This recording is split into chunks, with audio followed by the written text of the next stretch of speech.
बहनों और भाइयों नमस्कार। एक बार मेरे साथ बोलो जय हिंद। एक और बार जय हिंद। आज यहाँ आकर हम दोनों बहुत खुश हैं। आज राहुल जी की 6,700 किलोमीटर की भारत जोड़ो न्याय यात्रा खत्म हो रही है। इससे पहले 4,000 किलोमीटर की इन्होंने पैदल यात्रा की। ये यात्रा उन्होंने इसलिए की ताकि इस देश की आप असलियत समझें। आज हमारे देश की जो असलियत है उसको समझना बहुत जरूरी है। तो ये पूरी यात्रा जो है ये आपको जागरूक बनाने की यात्रा थी। आज हमारे देश में जनता की जागरूकता पर सबसे बड़ा आक्रमण हो रहा है।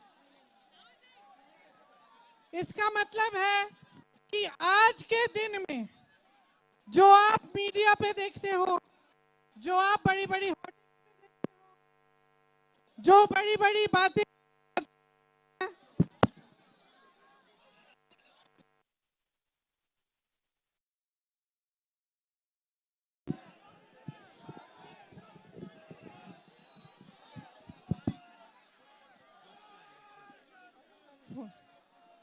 तो आज जितना भी आप होर्डिंग्स पे देखते हो, आप इश्तिहारों पे देखते हो, टीवी पे देखते हो, ये सब आपको सच्चाई नहीं दिखा रहे हैं।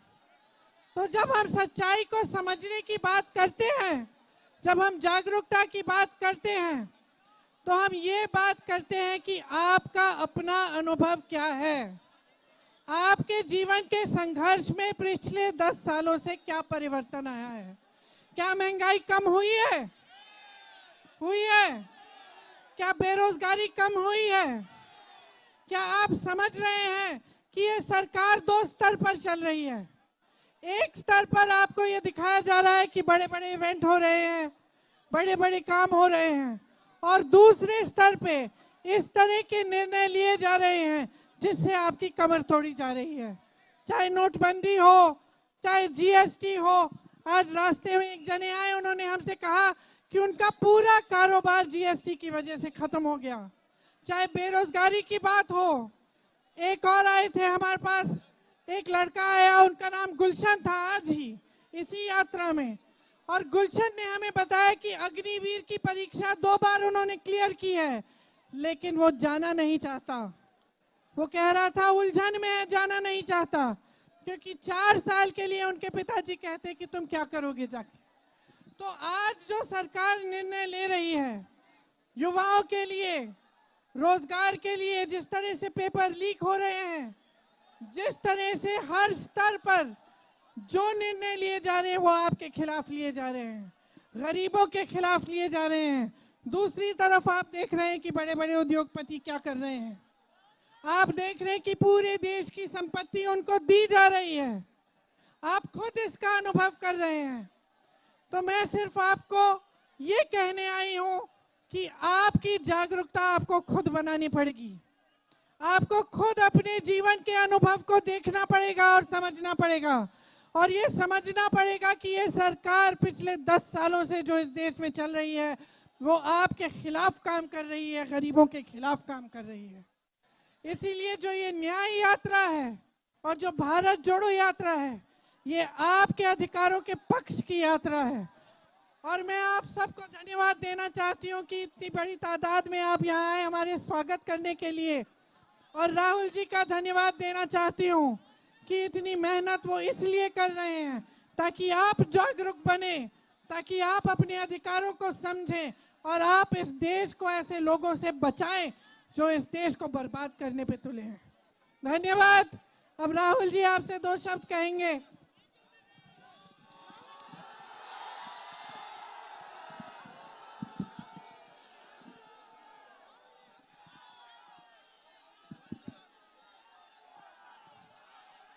नमस्कार, कैसे हैं आप लोग? ठीक हैं? अच्छा, थोड़ा शांत हो जाए, शांत हो जाए, थोड़ा आसान हो जाएगा। पिछले 60 दिन से मैं भाषण दे रहा हूं, तो थोड़ा शांत हो जाए।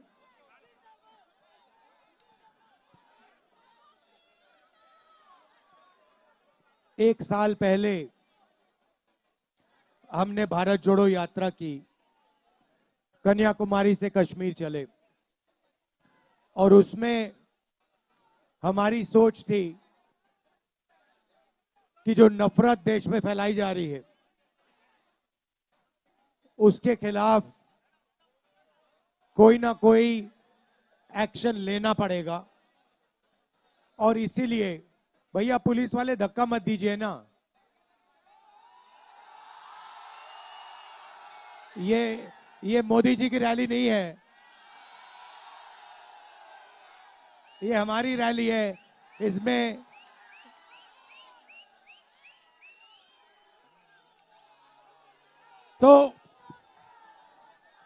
तो हमने पिछले वाले यात्रा में नफरत के बाजार में मोहब्बत की दुकान खोली,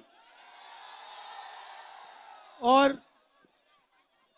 पिछली यात्रा में बहुत सारे लोगों ने हमें कहा कि देखिए आप 4000 किलोमीटर चले, मगर बहुत सारे ऐसे प्रदेश हैं जहां आप गए नहीं। उड़ीसा नहीं गए, झारखंड नहीं गए, छत्तीसगढ़ नहीं गए, बंगाल नहीं गए, असम नहीं गए, बिहार नहीं गए, तो आपको दूसरी यात्रा करनी चाहिए। और हमने दूसरी यात्रा मणिपुर से शुरू की, और मुंबई में ये यात्रा समाप्त हो रही है। मगर ये यात्रा मुंबई में नहीं समाप्त हो रही है, ये यात्रा धारावी में समाप्त हो रही है। और इस यात्रा का मैसेज है, नहीं सुनो, मैं आपसे सुपरफिशियल बात नहीं करता हूं, मैं गहरी बात करने आया हूं आपसे। देखिए, ये जो धारावी है ये हिंदुस्तान का हुनर का कैपिटल है।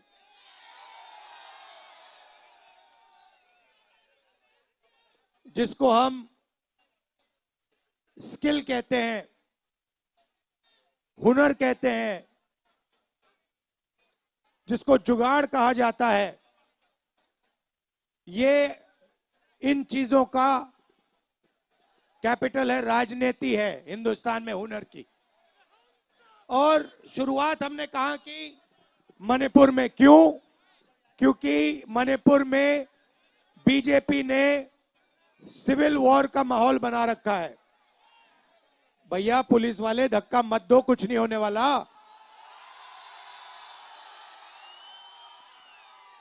और भैया ऐसी शक्ति से धक्का दोगे तो आपको परे कर देंगे ये लोग, तो रिलैक्स रहो, कुछ नहीं होने वाला। तो हुनर का कैपिटल है, यहां पे लड़ाई, हिंदुस्तान में लड़ाई हुनर और दलालों के बीच में है। धारावी और अदानी के बीच में है।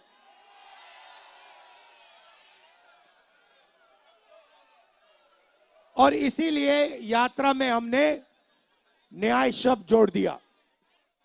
अब पूरे हिंदुस्तान में गरीबों के साथ अन्याय हो रहा है, किसानों के साथ अन्याय हो रहा है, मजदूरों के साथ अन्याय हो रहा है। जहां भी हम देखें वही 2-3 नाम दिखाई देते हैं, अदानी अंबानी, अदानी अंबानी, अदानी अंबानी। ये धारावी जो है, ये जमीन आपकी है, आपकी मेहनत की जमीन है। अब ये जमीन वही दलाल लोग आपसे छीनने की कोशिश कर रहे हैं। और अदानी के पीछे देश का प्रधानमंत्री है। अदानी अकेला नहीं खड़ा है, अदानी के पीछे देश का प्रधानमंत्री खड़ा है, देश का प्रधानमंत्री खड़ा है।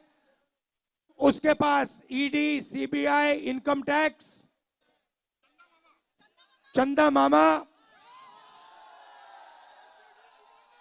ये उनके पीछे शक्ति खड़ी हुई है। क्या ये इन्फोर्समेंट डायरेक्टरेट नहीं है, ये एक्सटॉर्शन डायरेक्टरेट है। आपने देखा होगा, कल मैंने प्रेस कॉन्फ्रेंस किया, देखा आपने, दुनिया का सबसे बड़ा एक्सटॉर्शन रैकेट हिंदुस्तान की सरकार चला रही है।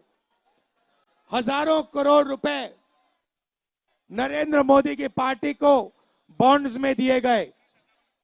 क्यों दिए गए? 3 कारण हैं, 3 तरीके हैं। सबसे पहला, कंपनी के पास बीजेपी के लोग जाते हैं, इन्फोर्समेंट डायरेक्टरेट की, ईडी की इनकम टैक्स इंक्वायरी शुरू होती है। उनके महीनों बाद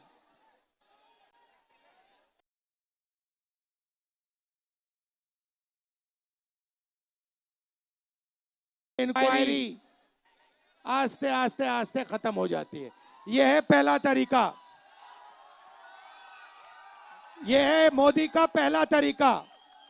दूसरा तरीका, कंपनी के पास जाते हैं, कहते हैं देखो धारावी में प्रोजेक्ट है, तुम लोगों को हम प्रोजेक्ट देंगे,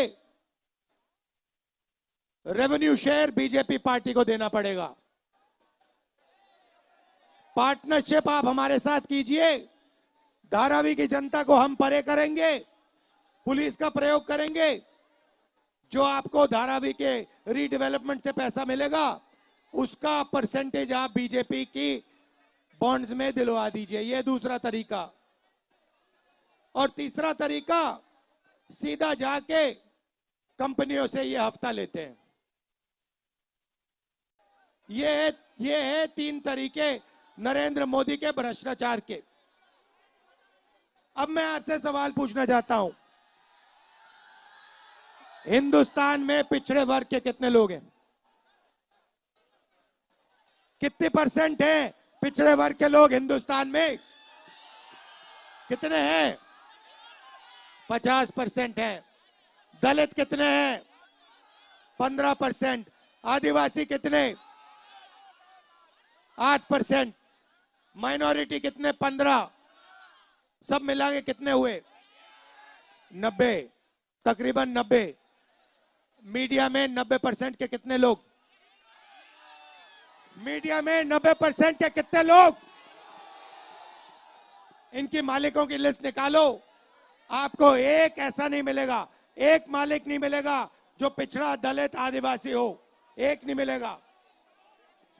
फिर आप हिंदुस्तान की सबसे बड़ी 200 कंपनियों की लिस्ट निकालो, मालिकों की लिस्ट निकालो, उसमें आपको एक पिछड़ा वर्ग का नहीं मिलेगा, एक दलित नहीं मिलेगा, एक आदिवासी नहीं मिलेगा। आप ना बड़ी कंपनियों में हो, ना मीडिया में हो, तो हो कहां आप लोग?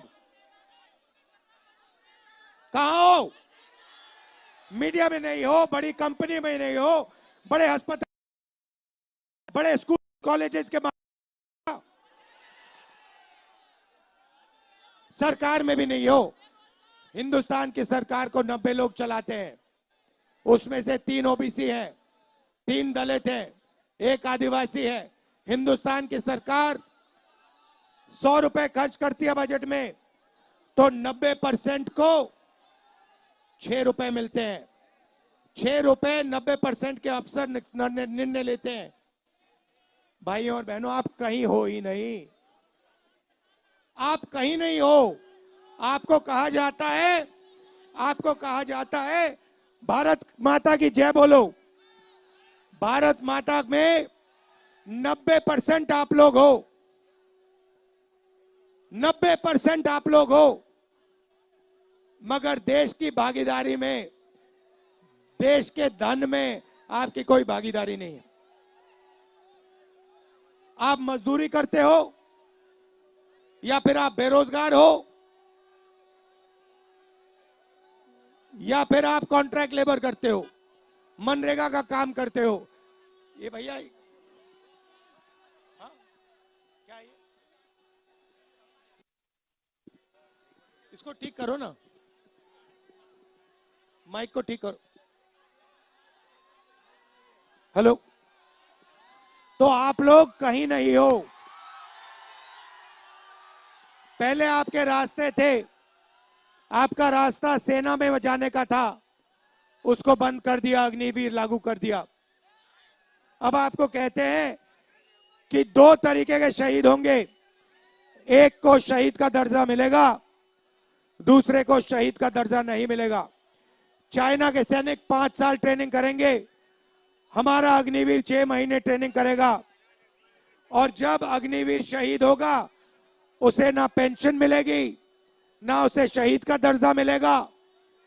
उसे कहा जाएगा आप मर गए मगर आप शहीद नहीं हो। पब्लिक सेक्टर को ये एक के बाद एक बेच रहे हैं। किसके हाथ में दे रहे हैं? उन्हीं अदानी अंबानी के हाथ में दे रहे हैं। हाँ, तो यही बात हो रही है। मैं आपसे सिर्फ ये कह रहा हूं, आप जग जाओ। आपको लूटा जा रहा है, 24 घंटे आपको लूटा जा रहा है और आप देखते जा रहे हो। मैनिफेस्टो में हमने क्रांतिकारी काम करना है। पहला काम जाति जनगणना, इससे सबकी गिनती हो जाएगी, सबको पता लग जाएगा किसकी कितनी आबादी। उसके बाद इकोनॉमिक सर्वे होगा, फाइनेंशियल सर्वे होगा, हिंदुस्तान की सब संस्थाओं का सर्वे होगा। सबको पता लग जाएगा हिंदुस्तान के धन में किसकी कितनी भागीदारी है। दूसरा कदम, 1 लाख रुपए हिंदुस्तान की हर गरीब महिला को हमारी सरकार देने जा रही है। ये 16 लाख करोड़ रुपए इन्होंने 20 लोगों 25 लोगों का कर्जा माफ किया है। ये हर रोज अरबपतियों को धन देते रहते हैं, बांटते रहते हैं। इसीलिए हम हिंदुस्तान की गरीब महिलाओं को 1 लाख रुपया साल का, 8,400 रुपए महीने का देने जा रहे हैं। आखिरी बात मैं आपसे कहना चाहता हूं, देखिए ये धारावी आपका है, ये आपका है और ये आपका रहना चाहिए। यहां पे आपको आपका जो स्किल है, हुनर है, उसको सपोर्ट करना चाहिए। बैंक के दरवाजे आपके लिए खोलने चाहिए और यहां पे इंडिया का मैन्युफैक्चरिंग सेंटर बनना चाहिए। ये है सच्चाई। ये धारावी मेक इन इंडिया है, ये है मेक इन इंडिया असली। और ये सोचते हैं कि देश दलालों से बनता है। देश दलाल नहीं बनाते, देश आप जैसे लोग बनाते हैं। ये मेरा आपके लिए मैसेज है। आपने इतने प्यार से मेरी बात सुनी, दिल से बहुत बहुत धन्यवाद। हाँ, मेहनत आप करते हो और पैसा अदानी ले जाता है। बहुत बहुत धन्यवाद आप सबका, पुलिस वालों का धन्यवाद। जय हिंद।